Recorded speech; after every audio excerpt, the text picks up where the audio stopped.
Okay, we're live. All right, I'm going to call to order the Communications Committee meeting of February 15th. It is 9:10 a.m. The first order of business that we have is approval of meeting minutes from our January 2022 meeting that was distributed to everybody. So, okay. So move to approve the minutes of January 22. I second. All right. Next item on our agenda is discussion on public participation in Board of Education meetings. So, I know we have a couple of members of the community with us. So the committees don't take public comment. If somebody wants to share something with us, they're welcome to do that, but we can't engage in a dialogue. That would be for this evening's Board of Ed meeting. So for the moment, I believe it's on our agenda. So I think this is probably a continuation of and if anyone has joined us from the public, if you could mute yourself, because I think we're getting a little bit of feedback. And if you do want to tell us something, like I said, we can't engage in a dialogue because this is a committee. But if you did want to share something with us, feel free to put it in the chat, or Dan, you can raise your hand, right? And Jen, they can speak. We just can't engage in a dialogue, but we would welcome the ability for you to unmute yourself so we can hear your words spoken by you. Otherwise, you can put them in the chat. This evening's meeting at 6 o'clock is when members of the public are welcome and invited to actually speak and ask questions or whatever the case may be. So I think for the purposes of the Communications Committee, the discussion on public participation is sort of maybe a follow-on to the conversation we had in our January meeting. And I think there's been a lot of interest in whether or not, how we're doing public participation now. At the moment, the way we're doing public participation is we've taken away we've changed from that 10-minute window in which you have to type in your comment to people can join the Board of Ed meeting through Zoom if they have a public comment that they want us to be aware of, or they can view the meeting through YouTube. And that is available at I think the link opens up, Dan, for the Zoom meeting about 10 minutes before the scheduled meeting start. Yeah. Yep. What happens is I start the meeting about 10 to 15 minutes before. When the public join, they are in a waiting room, and they stay in the waiting room until after we've officially started the board meeting, and then we let everybody into the meeting at that point in time. Okay. And I know there's always an agenda. There's a time in the agenda that we take public comment. And at that point, I know I've gotten some feedback on the ability for people to show their video. They're welcome to turn their video on if they choose to. Is that right? Yeah. Okay. Yep. I would say people should turn their video on. It makes it a lot more interactive for us to be able to see their face as we hear their words. So there's no rule that people cannot turn their video on, and we don't prevent that, right? No, we do not. There's no way we would block that. One of the issues, I don't want to say issue, but one of the things, just as a reminder for everybody, is when you do join the meeting, please make sure that your username is your full name. Last week or last month at the meeting, we had one or two people whose display names were just a bunch of letters, random numbers and letters. And we sent them a message to please change their display name. They did not, and we cannot let people in unless we see some kind of discerning name within Zoom. So anybody who's at the meeting tonight, if you would like to join the meeting tonight for public comment, please just make sure that your name is set as your Zoom name when you join the meeting. But other than that, I'm sorry. You mean your Google Meet name? Yes. Zoom for board. Zoom for board meeting. Okay, thank you. Right. Okay. Yeah. And then just to recap, because I know, Dan, you and I have exchanged a couple of emails. The reason why we do the split Zoom and YouTube that's a licensing issue where if people are not going to participate in public comment and they connect via Zoom, it eats up one of our licenses. Is that right? And that's the upside to the YouTube. Right. So what it comes down to is when the difference between Zoom and YouTube live stream is there is a participant limit to Zoom, and we don't want to hit that limit. And also what happens is for every person that joins the meeting, the way Zoom automatically streams over to YouTube Live is it puts everybody in tile base. Like, I don't know how everybody has, like, for instance, this meeting, I see little thumbnails of all of you, and Mhm. it continues adding that. And what ends up happening is, let's say there are 40 people connected to the meeting.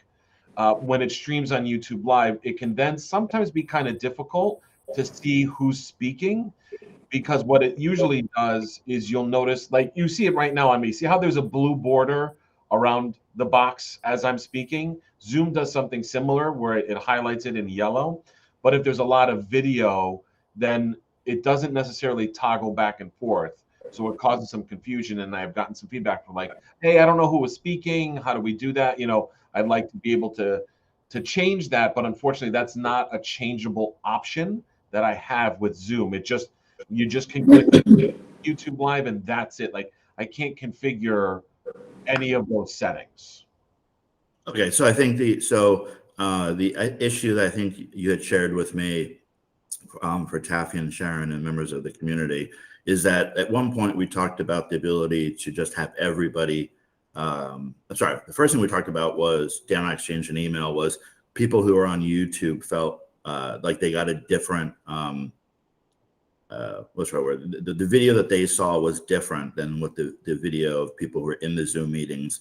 And what Dan explained to me was a couple of things. There's sort of these trade-offs. So if there's and Dan, obviously correct me if I'm wrong, I'm just paraphrasing what you had said to me. If we have a presentation with Zoom, so someone is presenting some documentation, the superintendent is presenting enrollment, and the superintendent is speaking, what people at home on YouTube will see is in a big screen, they will see the presentation, and then in a small thumbnail, they'll see the presenter, which I would have to say, probably unless you have a 65-inch monitor, the presenter thumbnail is just that. I mean, you cannot make out anything of the presenter other than potentially who's speaking, right? That's on the presentation side. That's exactly it. So what'll happen is when they click present, then there will only be one thumbnail of the person speaking at that moment in time. So it won't just be the person presenting the screen, but usually it ends up being that. So like David, for instance, if I'm presenting something and I'm talking, I'm going to be in the upper right-hand side. But then if you start speaking, you're going to pop up in the upper right-hand side. So we'll always highlight the person speaking on the YouTube live stream when we're in presentation mode. So it does toggle back and forth. Okay. But only one person at a time. Right. So that's during presentation mode. But if we were talking the way we are now through Google Meets, I know it gets really confusing why committees seem to use Google Meets, but the Board of Ed uses Zoom. Right. But that's probably a conversation for another day. No, I will be honest with you. Okay. It's actually for cost savings. So Zoom, two things. Google Meet, Google in general, oddly enough, you cannot stream to YouTube Live with Google Meet, even though they're both owned by Google. Google does not allow it. So there's no way for us to live stream this meeting via Google Meet. The way to do it is via Zoom. Zoom, you can live stream. However, you have to purchase Zoom licenses. So we had Zoom licenses last year, but we dropped them for cost savings. So now we only own a handful of Zoom licenses, and that's specifically for so we can stream only, Board of Ed regular meetings on our YouTube live stream.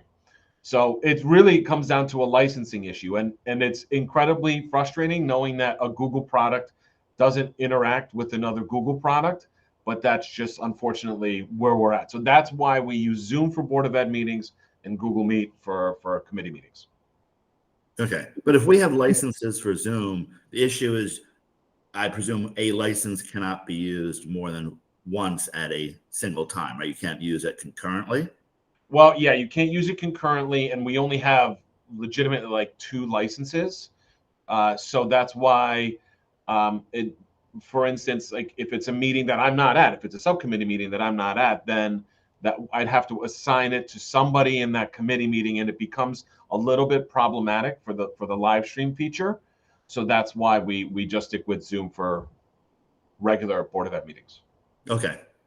And then as far as the Zoom experience goes, so when we're just meeting like we are right now, right? So I see 12 squares, of which, accurately so, there's 4 of us with video, and everybody else is just a square. Is this what you were referring to on Zoom, that if we just simply used Zoom for everybody to participate, we would wind up, if we had 48 or, we had 48 participants? Is this what you're referring to as far as the layout for both us as members and the community who would be connected to the Zoom? Each box would potentially get smaller, and then I think it randomizes who you see on the screen. So if, for example, I'm talking right now, and the way we're laid out on my machine anyway, I can see me, I can see you, I can see Tap, I can see Sharon, but I have participated in Zoom meetings where I can't see the speaker because there's so many participants. Is that what you're referring to when you were saying to me the experience with lots of users? Yes. Okay. Basically, what happens is I think Zoom ends up putting a limit of either 12 or 16 on camera people on the live stream, and then there's multiple pages, and that's when it will have a difficult time toggling back and forth. So what the YouTube streaming from Zoom does do, so like for instance, we're looking out, there's 12 tiles of all of us, but only 4 of us have video. The way Zoom does try to streamline it is only our 4 pictures will be on the YouTube live stream. So the people with their cameras turned off, you'll hear them if they're speaking in the YouTube live stream, but you're not going to see a blank space with just their initials on it. So what ends up happening is if you have 16 people with their camera turned on, that's when you start getting the confusion as to who's being highlighted when they're speaking, and when Zoom toggles all that stuff back and forth when it streams over to YouTube Live. Does that make sense?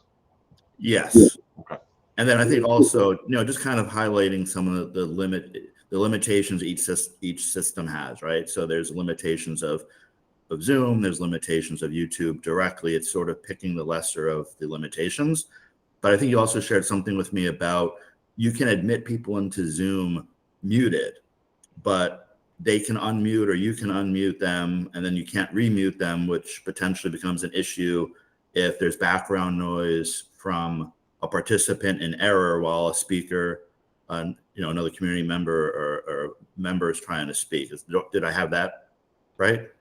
Close. So basically you have options, right? So one of the options is when you let everybody in, they're automatically let into the meeting muted, and then they can unmute themselves when it's time to speak. However, the other option is, don't allow people to unmute themselves, but then how do you get them to unmute themselves when it's time for them to speak during public comment, for instance? So that's where we end up. It becomes a lot of it just becomes a management perspective of the meeting. And we've had meetings in the past where, people don't realize that they're unmuted, especially people who are dialing in with their phone, because muting yourself in a virtual meeting when you're actually called in with your phone, it's like, I forgot what it is. It's some kind of weird keypad combination. It's like, #7 8 or something like that to mute yourself. And then nobody remembers how to unmute themselves. So then people just say, I'm just going to keep myself unmuted, which I get it, right? It's because I've done that. I've called into meetings and I've muted myself. And then when they call on me, I don't remember what the keypad combination was to unmute myself. So then I'm floundering around and I hang up and I call back in. It becomes a little bit of a frustrating process for everybody when that happens. Okay. I think my last two questions on this particular item is when the Zoom meetings get published to YouTube, the video that's published, if there are 7 Board of Ed members, and let's say there's 10 or 11 people on that Zoom, all the video is published. It's not. It's really a question. Does the speaker go full screen and the other members sort of disappear from the YouTube? So No. you can, yeah. When it's not in presentation mode, it's thumbnails of all the video participants in the meeting. Okay. So you can see the expressions, the nonverbal piece of the participants who aren't actively speaking at the time. So like Taffy leaning in right now, seeming very interested in what we're saying. I can see that even though later on, even if we're on Zoom and I'm speaking, we still get to see Taffy leaning in. Right, but the only issue comes into question is if you have 16 people with video connected to the meeting, then it only shows, like I was saying before, like only 12 video thumbnails are shown at a time. So then you may not be able to catch everybody's reaction. Now, normally, we don't actually have that problem for our board meeting. Everybody who attends, most of the time, regular Board of Ed meetings, we're all in the meeting. We're all in the video, both the live stream and in the recorded on demand version. You can see all of us. But there could potentially be that issue. Let's say, again, if we had 16 or more people with video on during the meeting, you may not be able to catch everybody's reaction during a meeting. Okay. That would be the only caveat to that. Okay. And then my last item, then I'll turn it over to Taffy and Sharon. We had talked about the webinar feature because I had received some feedback from people who compared what we do as a Board of Ed to what the Board of Finance, I believe, has done in the past, what the town of Weston government side of things has done in the past. Mm-hmm. And even someone referred to me to LaShot. I said, go check out this LaShot. And then I think I had reached out to you and you said, oh yeah, they're all, or you can speak at least for the government side of Weston, which would be Board of Finance and the town. They have a different type of Zoom license. They have what's called a Zoom webinar license. So the difference between this type of a meeting and like a Zoom webinar is there are what's called panelists and then just guests. So what would happen is people would join the webinar and you wouldn't see them at all. You wouldn't know, only like the co-owner of the meeting would see who's in there. Everybody else would be moved up to being what's called a panelist. So if we were doing the webinar feature, there's a larger limit on the amount of people who can connect and view the webinar. And then for all the board members, as you join the meeting, I would find you and I would elevate you up to being a panelist. So your video's on, you have the ability to unmute yourself and you can partake in the conversation. And so what some districts would do is if there was if we had the webinar license and somebody from the public wanted to participate in the public comment section, they would join the meeting, they would notify us. I think there's like a hand raise feature. We would elevate that person to becoming a panelist. They would then have the ability to turn on their video, unmute themselves, speak, and then we would move them back into just being a guest. So we would remove them from the panel when they were done speaking. The negatives that I have heard regarding that is you have to sift through everybody's names in the webinar to promote somebody to becoming a panelist. So for instance, at one of the meetings last week, there were enough people connected to the webinar that a board member was overlooked and wasn't promoted to being a panelist because there were multiple, there were a lot of people. So they didn't know, when you're looking through the list, oh, wait, Sharon's a board member. I have to promote Sharon to becoming a panelist. So that's where there becomes a little bit more of a micromanagement feature. Sharon, I know you're about to say something, but you were muted. Yeah, no, I was going to say, in all fairness on that one, I'm on a new device. And I think that what happened was it came across not as my name. I think it came across as Zoom user, because Tony kept asking me if I was on the meeting. I'm like, of course I'm on the meeting. Right. So I think that that's kind of where that one came through. But I understand it seemed really good. The only thing that I didn't like about it, though, is actually, no, I guess if people are going to make public comment, I like to see people when they make public comment. I want them to have their cameras on. I want to see, like, David, you're talking about the nonverbal communication, because I think that that's a large part of, their message as well. So yeah, so I would like to, I like that aspect of it. I have a question on this, David, if it's okay with you, can I ask a question? Are you done, or? My final question was, are we looking into the ability to get a webinar license? That was my question. Oh, okay. Is it cost prohibitive or what? I'm gonna give my question to Sharon. There is a cost. I'm waiting on a formal quote from Zoom to get the quote for the Zoom webinar feature, and then based on the quote, we'll discuss it, and we'll could potentially move forward with, moving forward with dropping using YouTube live stream and doing a Zoom webinar feature. However, obviously that incorporates a larger conversation that we all need to have. Okay. The other thing too, I thought that the webinar technology last week with the Board of Selectmen meeting was actually really good. But the question that I have is, can we still? I know one of the positives that we have now is that when we have YouTube, we can tell how many people are actually viewing it, how long they viewed it, et cetera, et cetera. Do we lose that sort of feedback by going into a webinar format? Because I think that's really valuable. That's a great question. I do not know if the Zoom webinar feature has the ability to stream to YouTube Live. Okay. I would assume it does, but please don't quote me on that, because I do not know enough about the webinar feature to be able to say that we can still stream to YouTube Live. Let's say we cannot stream to YouTube Live, then at the very least, we know how many people are viewing the webinar by connecting to the Zoom webinar function. Great. Okay. And we would be able to, so I think what Sharon's question sort of is, so with the webinar feature, anybody who wanted to watch live in real time would join through the webinar. We just wouldn't potentially be streaming parallel to YouTube. But once the meeting is over, just like this meeting will be published to the YouTube channel, people can still on demand go back and watch it again or for the first time, like a DVR. Because we are fascinating. The only parties. The only difference would be when the way we currently have it is, once we're done streaming, YouTube automatically makes it a video on demand. Or within a couple of minutes, it reprocesses the live feed, turns it into an on-demand video.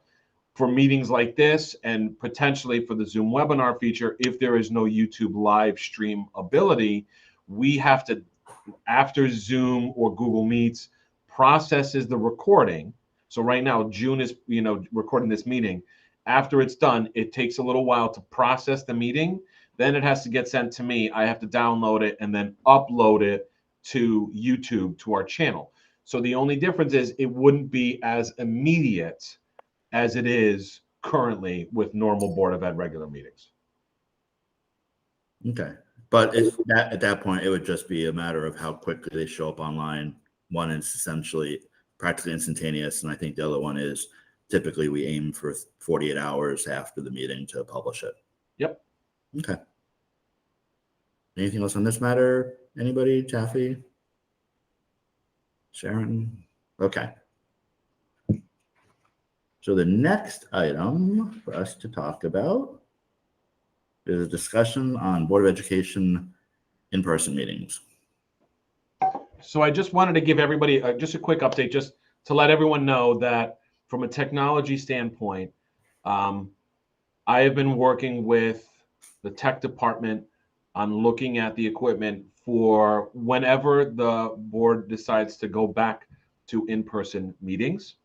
And I just wanted to let everyone know, like, we're working on it from the technology perspective to make sure that we are doing the best we can with the equipment that we have at Weston Middle School in the Media Center, which is where the regular meetings used to take place before the pandemic. And Dan, can you give some context on what the issues were that were holding us back as far Sure. as technology, please?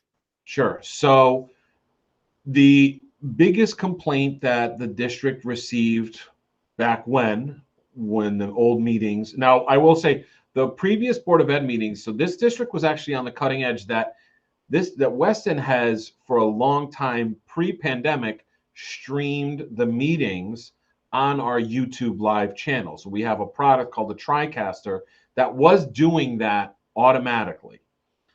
The biggest complaint that this district received was that the audio, the microphones were pretty terrible in that meeting space. We had very old wireless microphones, and that we had also heard that the video wasn't exactly perfect. So last year, I had gotten quotes to replace both the video system, the camera system, and the wireless microphone, the audio system. The determination at the time was to hold off on the video because the cost was something like $35,000 to replace the camera system in the media center. We did replace the microphone system in the media center. So those are brand new microphones and a brand new 16 microphone system, which is, I think, 2 more than we had previously. So whenever the district does choose to move forward with going back to in-person Board of Ed meetings, the audio should be much more clear than it has been in the past.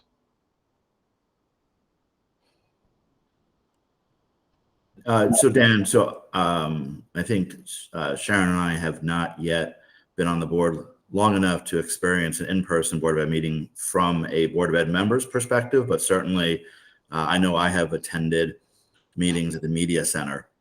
Couple of questions I have as far as I remember trying to watch these meetings at home, and it was, terrible it was terrible. You could hear the voices, right? You could hear people's voices, and even that was difficult, but you couldn't see anybody. It was like one camera that was sort of fixed on the table that at times was 12 people wide. So it sounds like the audio would be better, but what about the video quality as far as what would people expect to see when they're home? So the video quality has not changed. So that's, like I had said, I'd gotten a quote to replace the video system, which was $35,000, and it was determined that purchase would be tabled until a future point in time. I actually have a old clip from November 18th, 2019 from a board meeting. So I'm actually going to, if it's okay with you, David, I'm actually going to present it and show everybody just like a quick example of what a Board of Ed meeting will look like. The only difference is theoretically the audio will be better, but also understand that if we go back to in-person meetings, if someone's wearing a mask, audio is always going to be a little bit more difficult to pick up. If, let's say, one person or anybody's wearing a mask, speaking through a mask, the audio is always a little bit more less clear, if that makes sense. So yeah, I will say, and by the way, I'm seeing that there's someone with their hand up here. I don't think we're taking questions at this point. We're just going to have our meeting, and then we'd be happy to put your question in the chat, and we can if it's something we can talk about, we'll talk about it. But obviously, we can't talk about things that involve the whole board at this point.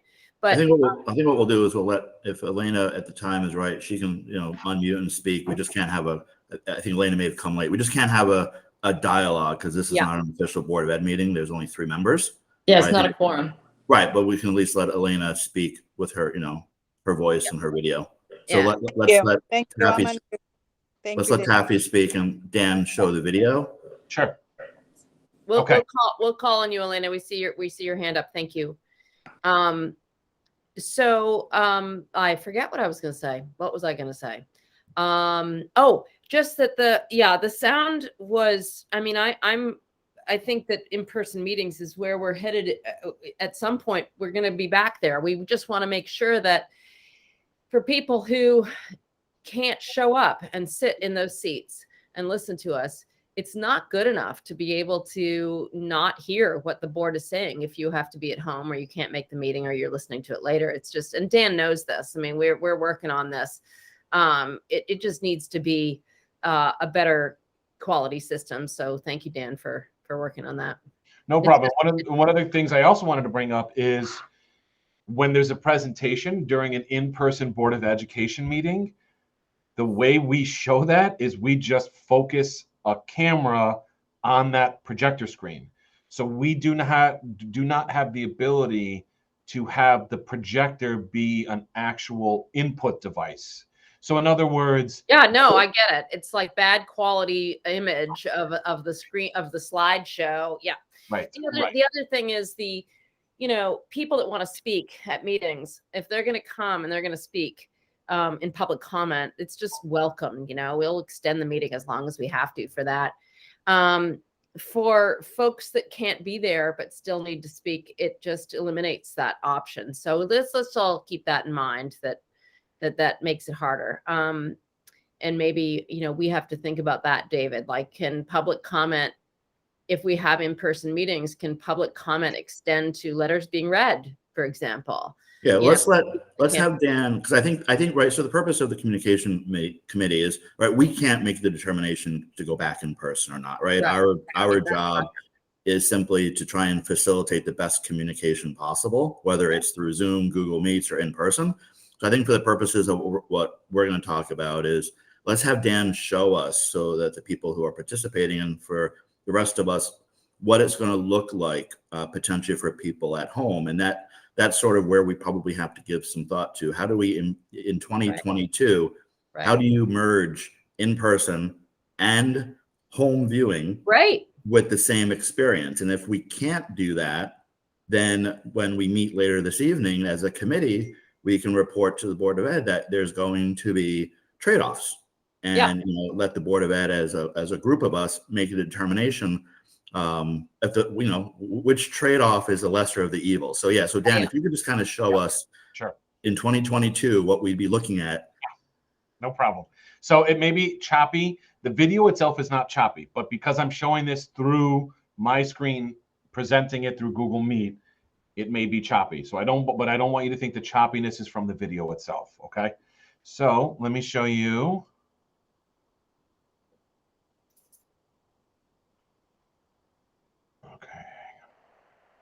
Okay, so this is the meeting from November 19th, 2019, okay?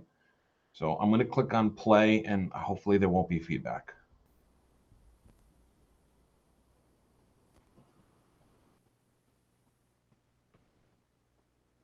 So I know it's tough to see in this Google Meet, but this is the quality of the meeting. I won't go too crazy with playing it, but let me just fast forward it a little bit so you can see. Can you make it full screen? You want me to make it full screen? Just click on that little box in the corner. Yeah, there we go. Okay. Now see if you can see it is a multi-camera setup that the technician in the studio is toggling back and forth. I think it's a You're on a roll of being correctly and rightly three-camera system. I'm just going to mute the video for a second. But that's they do toggle back and forth, but you can only zoom in so far.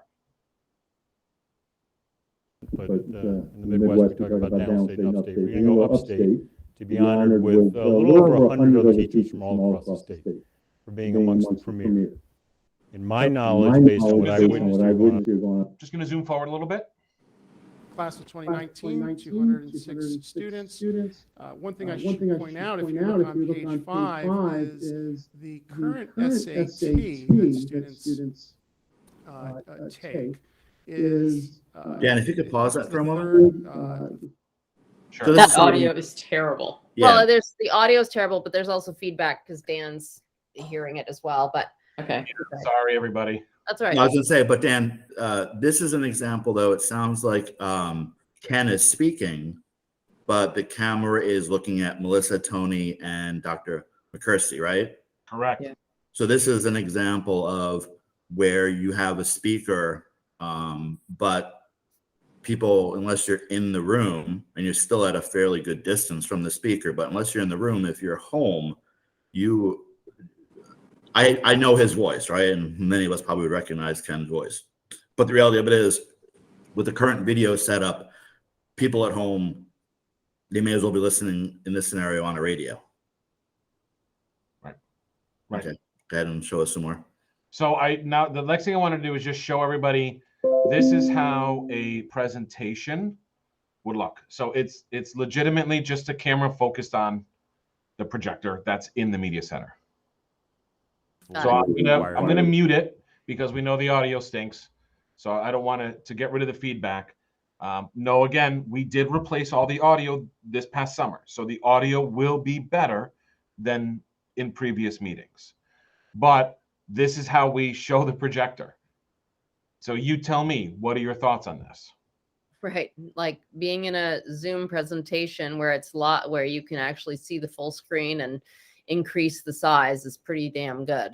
But if you're in person, it's perfectly fine. Right. The question is, how do you merge? Your keyword, David, is how do you merge the best of both platforms in 2022? Yeah, I was going to ask a silly question here, and tell me if I'm completely off base. But we are all utilizing Zoom on our computers. Is there any possibility that we can utilize Zoom during a live in-person meeting? Or is there a licensing issue with that? And then whoever's speaking could just do the share their screen, and at the same time they would be hooked up to the projector inside the room as well. What sort of technological issues or hurdles are we going to face if we try to do something like that? That would improve showing who the speaker is, because it would be utilizing the Zoom technology for that. What are your thoughts? Right now, there is no way that we can do a hybrid meeting. So right now it's not a possibility. We need to provide. I would need to do a really full detailed analysis of how we could potentially make the meeting hybrid. But I will say that's very difficult to accomplish. Yeah, and I might be oversimplifying it. It's a double-edged sword of me being a tech person, right? I'm kind of wired to solve problems, but sometimes, as I tell my own guys and gals, sometimes the effort to put in to solve the problem, the return on the investment's not there. So I might be oversimplifying this, but kind of looking at the projector, and the projector being used for the purposes of displaying something from a computer.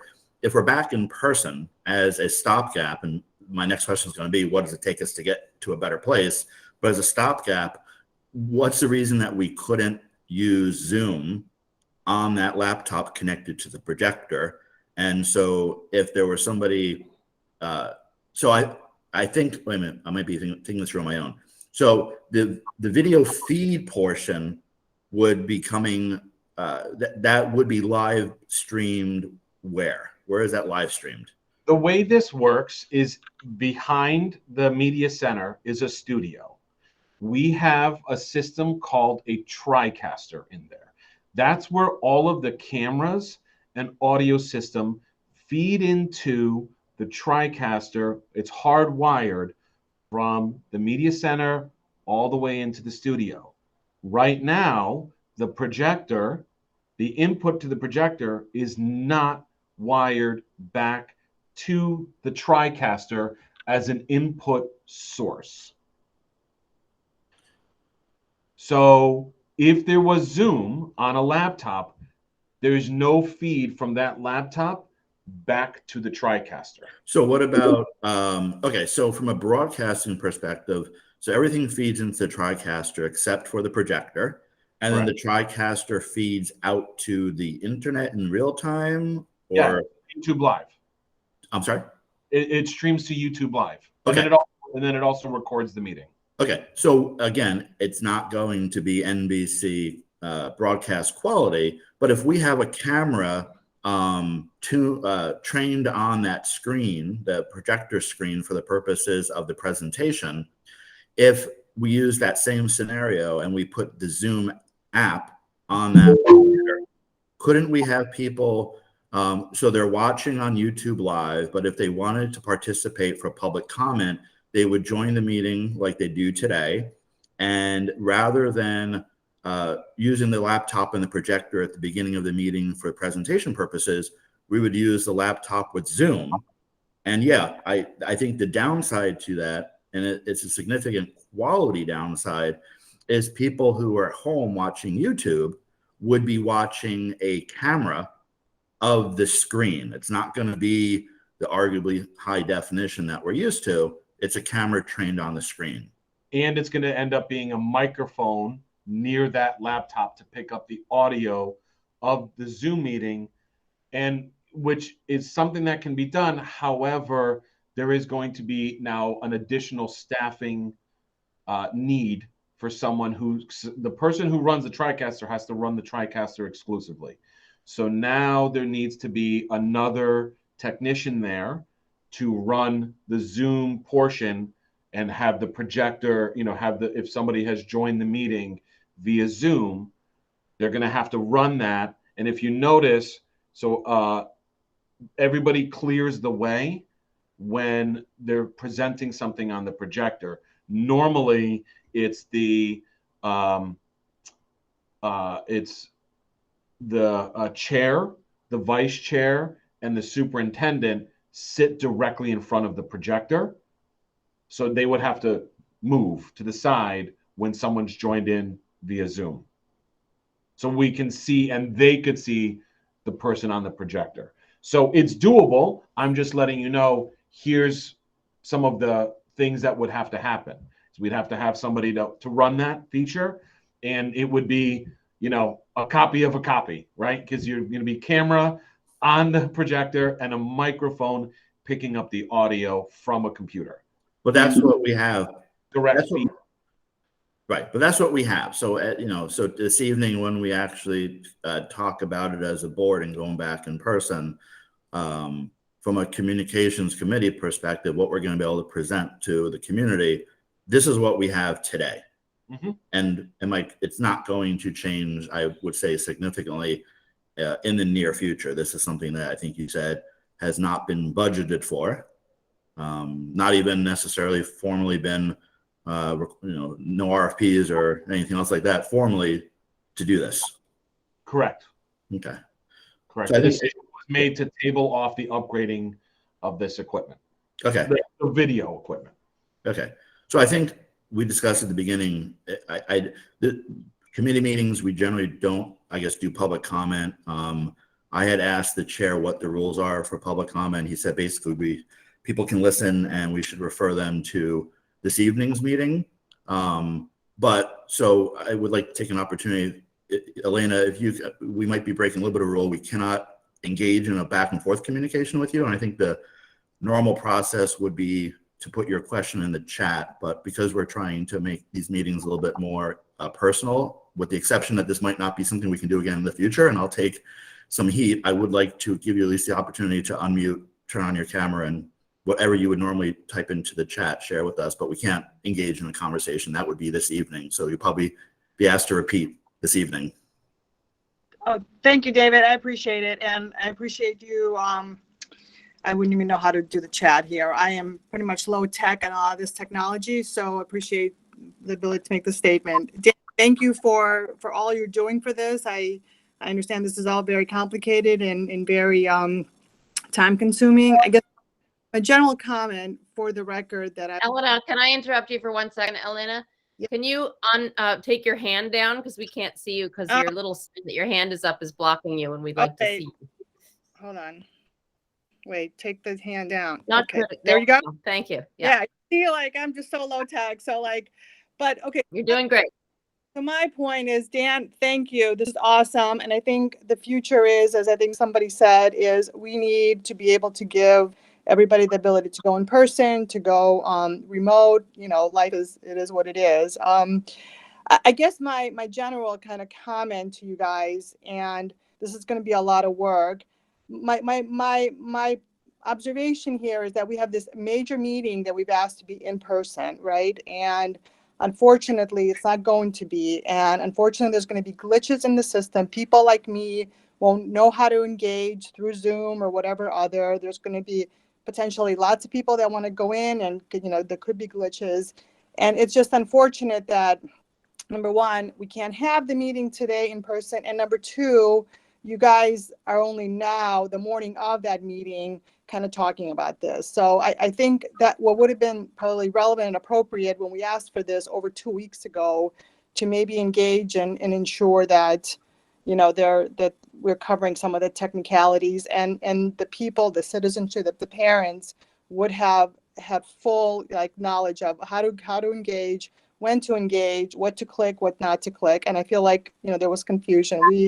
We Travis and I tried to give people that information for tonight, and hopefully, there won't be any glitches. But again, that's my general observation. Thank you all. I really appreciate the time and giving me this opportunity. And I'm gonna unmute myself back. Thank you. Thank you, Elena.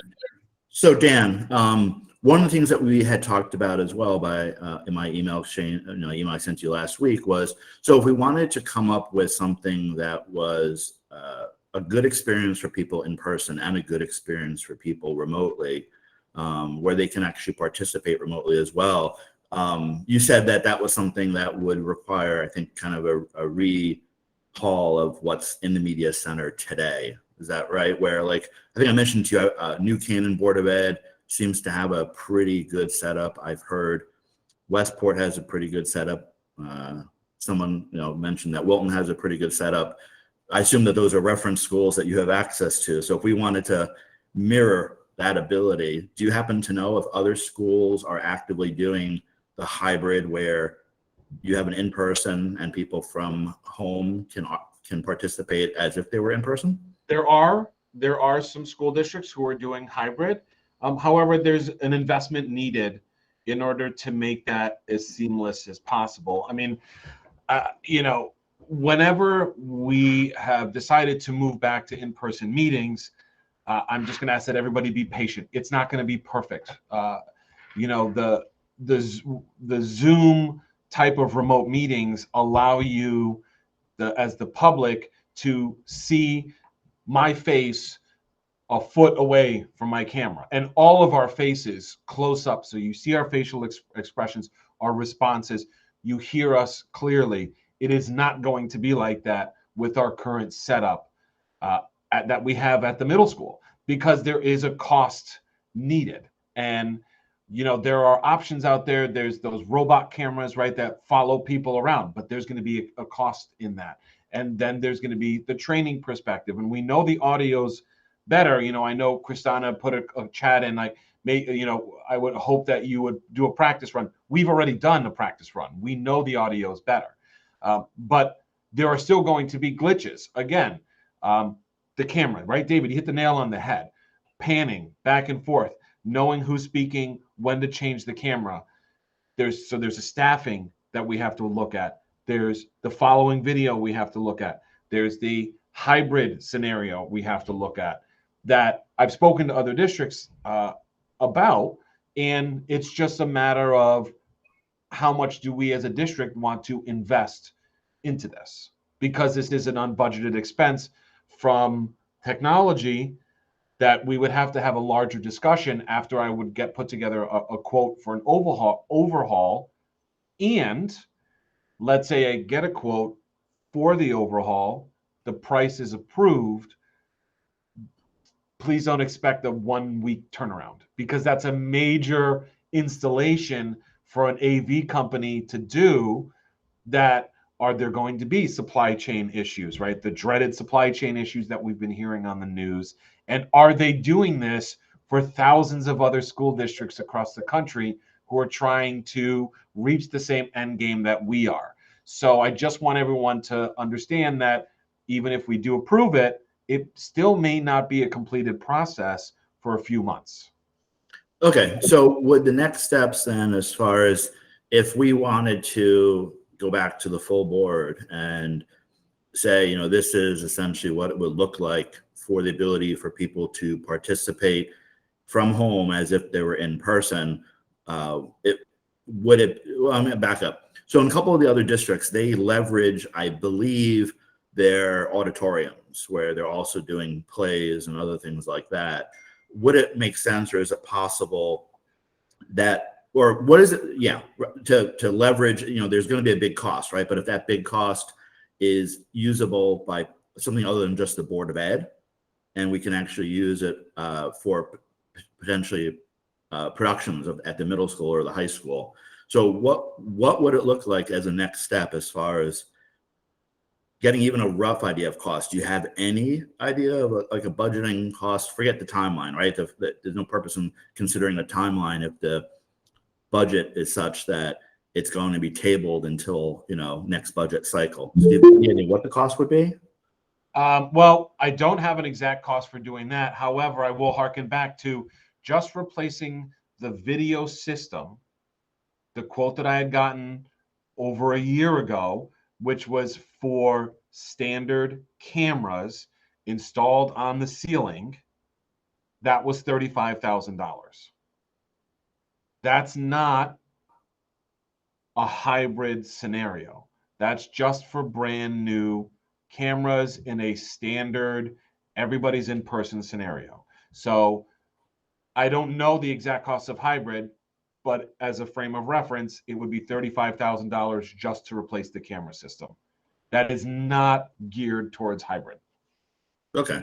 Is that so? Maybe the next thing to do would be potentially to ask somebody who is in your cohort, the word we like to use these days, of IT directors, if they had a rough idea, because I think that would be helpful to know what the cost would be, and then determine and what the lifespan of this equipment is too, right? If it's an investment that we can use for the next, I don't know, 5 to 7 years, which tends to be the extended life cycle of technology in public schools, and we're meeting, we have a board meeting every month pretty much, right, with the exception of budgets and then committee meetings. We can get a lot of value out of it if the money is to be earmarked for it. So would it make sense to try and at least get a nothing hurts, David, with me calling in a vendor and doing a walkthrough and getting a quote. They don't charge us for that. So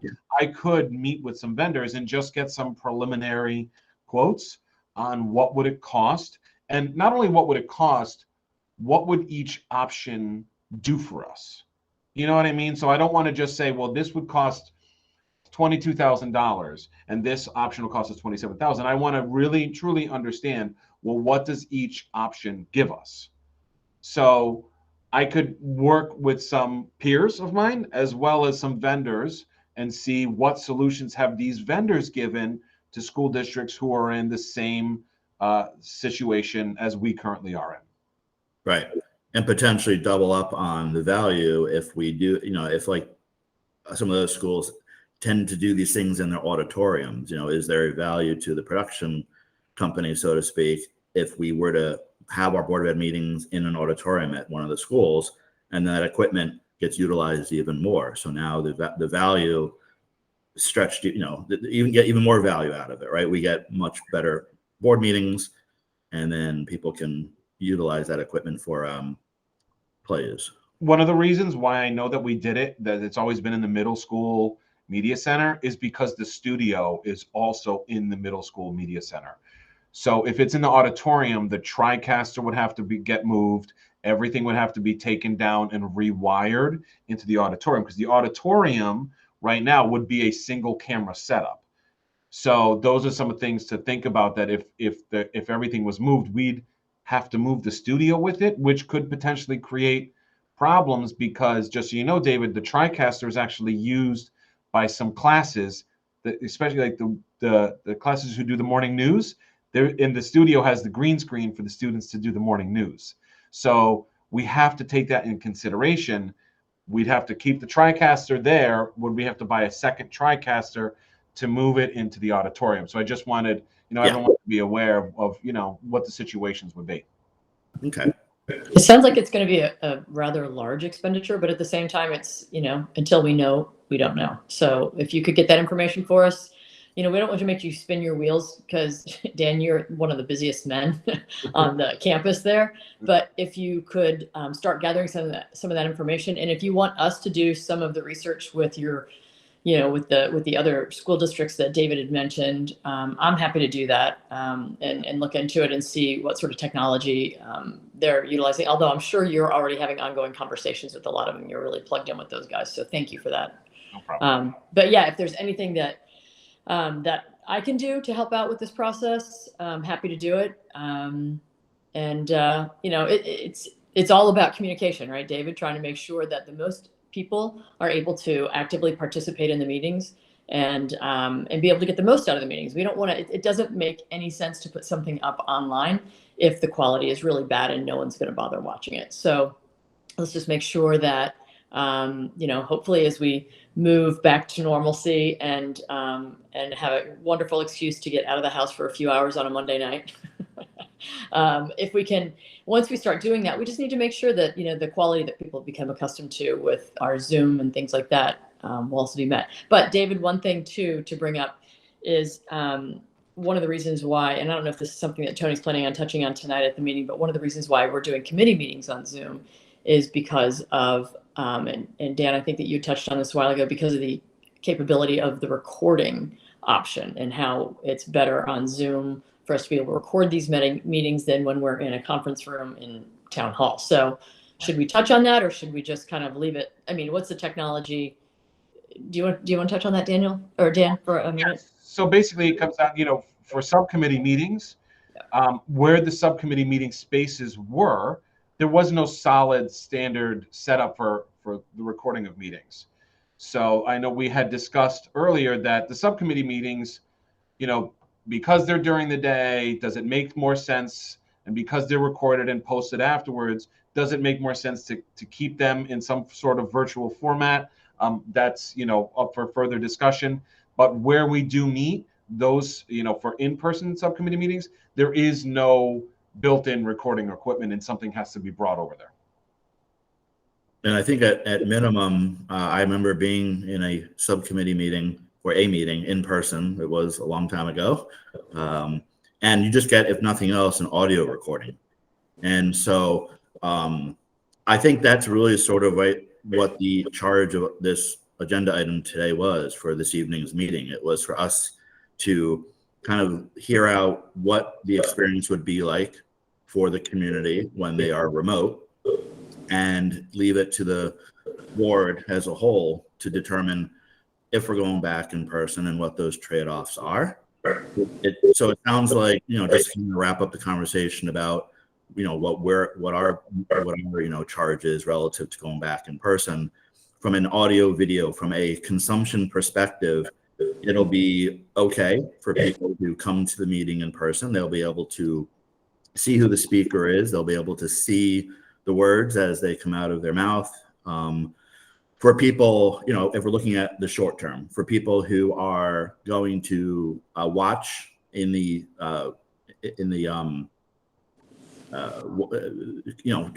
YouTube, that's purely watching, then we might be able to do something in the middle, potentially leveraging the projector for public comment.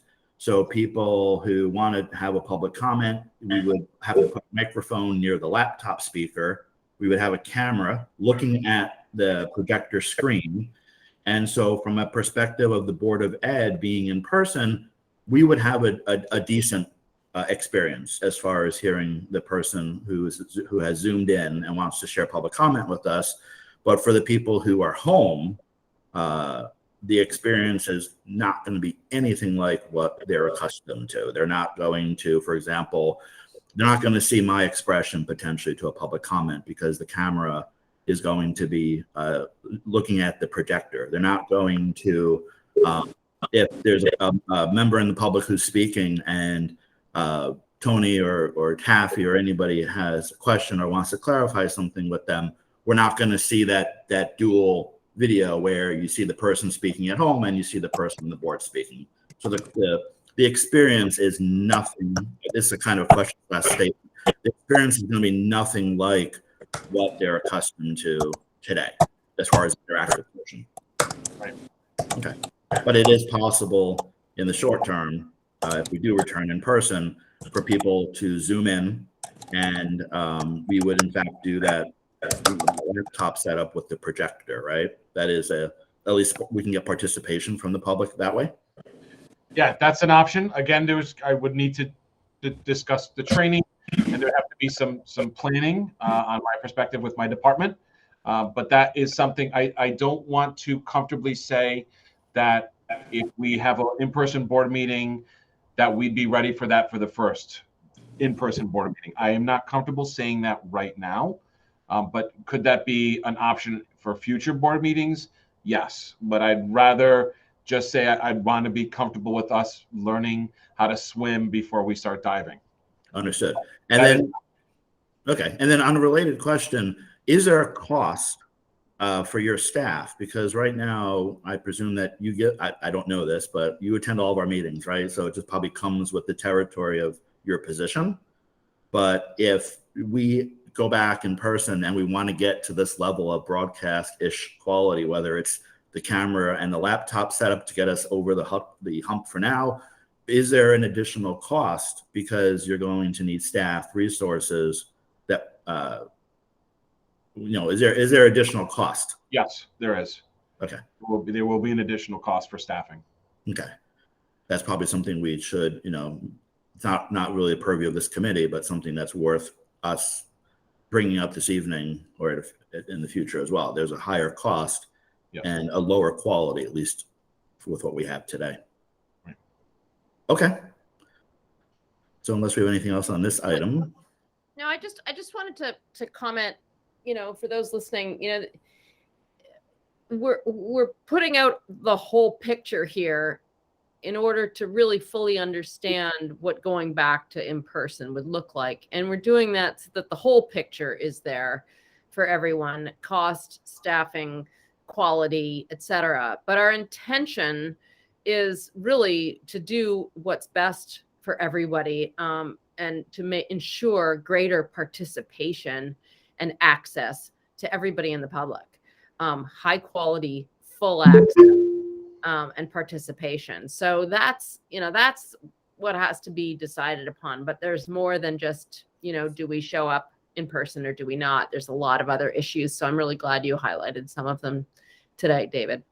Yeah, and just real to piggyback on that. So yeah, I think that the reason why we are remote at this time is we have a further and deeper reach. We previously discussed that, I believe, at the regular Board of Ed meeting, but I can say whatever I want to say. Do you have any statistics, Dan, that would back up when we go back in person, how we make sure we still reach as many people as we can? And then as a side note, anyone who's listening now, I would definitely invite you this evening during the public comment to tell us what it is that you don't get in these types of virtual meetings that you will get from the public meetings, and maybe we can figure out a way to bridge the gap and make the virtual meetings more interactive.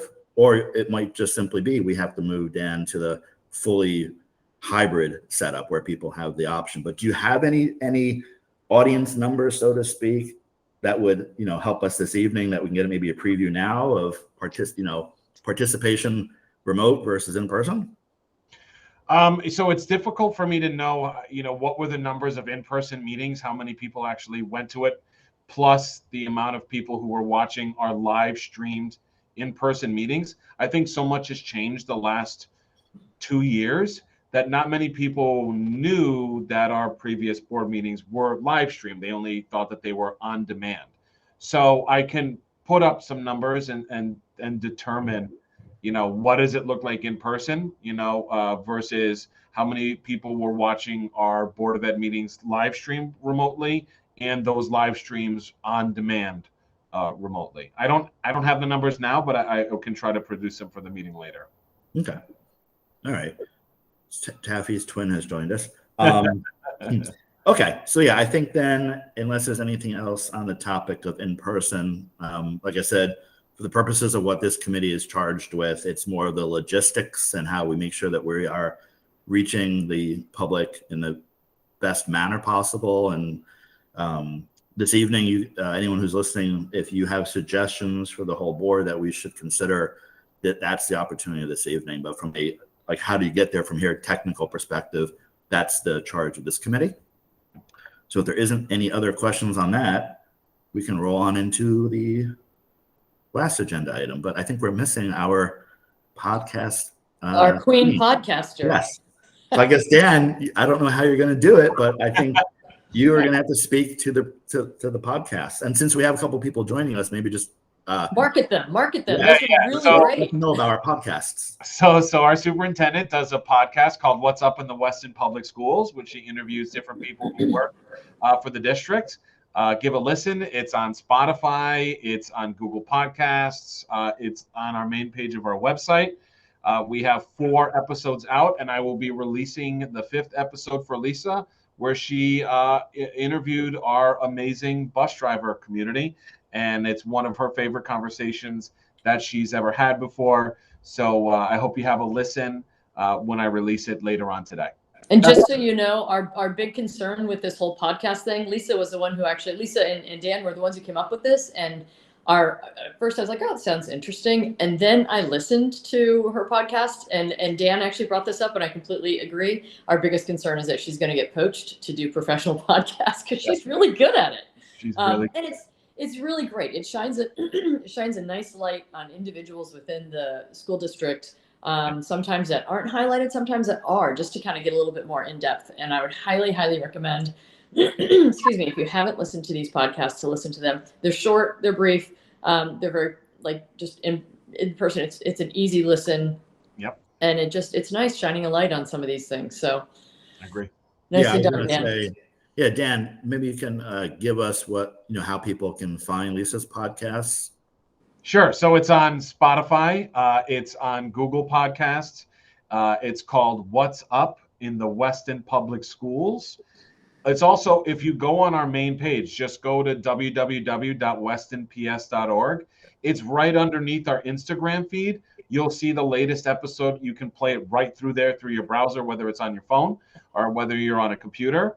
And then if you click on it, it'll link you over to Spotify for you to be able to listen to it and subscribe to it directly on Spotify. I feel like a YouTuber saying, please like and subscribe, but please like and subscribe the What's Up in the Weston Public Schools podcast, because it's honestly a great, great listen. Lisa is a fantastic interviewer. She knows how to get their emotions going and how to get people to speak passionately.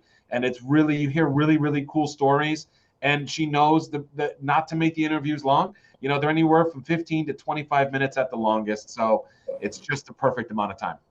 Yeah, and I would just add a couple of quick things. So I would invite everyone to listen to the podcast, because you get a totally different side of Lisa. A lot of, in Lisa's role as superintendent, she tries to make everybody happy all the time, but the reality of it is she can't. So it gives everybody an opportunity to kind of see an entirely different side of Lisa, and you kind of get that backstage pass, which is really neat, to literally the gears that keep our schools running. So it's an opportunity, really, like I said, is to see a different side of Lisa, sort of the non-superintendent side of Lisa. And you might, it tremendously changes. I think if you listen to a bunch of her podcasts, it'll give you a different perspective, or an additional perspective on Lisa. Yes. And we are going to check her contract to make sure Spotify can't cover it. All right. Yes. I had one other quick item, and then we can, I think, move to adjournment. So somebody, Dan, had asked, what was the question? It was, calendar. I still get complaints in the as a communication committee member, that there is a disconnect between the Weston Public Schools website and the Town of Weston website. And I have told them we don't control the Weston government website. We've actually, in some cases, asked them not to publish information, because bad or wrong information is worse. In some cases, it even can cause problems for us if 2 different times are posted. So I'm curious if there's been any progress. The feedback I get is, why is it so difficult? We're a small town. But, so is there any progress in either asking in better handoff or of communication to the town, or ask them to not publish and instead link directly to us? Which is what we've done. I had emailed the town when we spoke, and I had gotten some feedback from other family members asking the same thing. And I've reached out to the town, and they've made their fixes. Really, what it comes down to is our calendar on our website is actually a Google Calendar, whereas the town of Weston's calendar is a calendar function built into their website. However, we use a different website editor. We use WordPress. They have a different product than what we use. So there's always going to be a disparity. So we are considered two separate entities. So I don't have access to their website. They don't have access to the school district's website. So we're trying to pass information back and forth a little bit better, and where we can direct link them to our site and direct link us to their website would make the most amount of sense. And I am working with them on trying to streamline that process. Okay. All right. So the last item I will probably not get a whole heck of a lot of pushback on is, can we have a motion to adjourn? Oh, wait, first we will see everyone this evening.